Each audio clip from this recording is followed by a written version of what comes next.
It wasn't until 5 years later that I was told just what happened on Everest. My uncle went alone on his expedition, which may have been his biggest mistake. He said he stayed at base camp for a full day before continuing his climb beyond that point. At first his climb was easy, he says, and as one would imagine, it got gradually more difficult. Even though it's a well-known fact that many bodies of previous climbers are still to be found on the mountain, my uncle says he never expected to actually find one. He entered the death zone, which is the area of the mountain where the high altitude results in a lack of available oxygen for humans to breathe. This is usually above 8,000 meters, and most of the 200 plus climbers who've died on Everest have died in the death zone. People are advised to not stay in the death zone for more than 16 to 20 hours.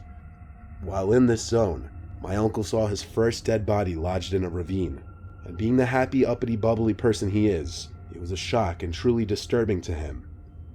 He described his mood change from, in his words, feeling alive and on top of the world, to in over his head and mortal.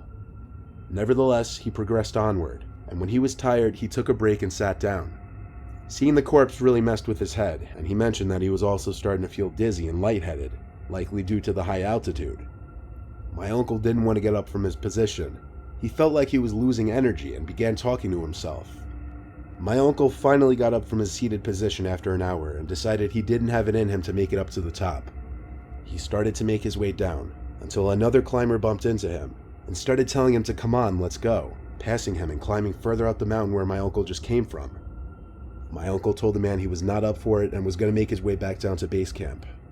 He recounts that as the man spoke back to him, urging him to continue up the mountain, his voice was very echoey and surreal.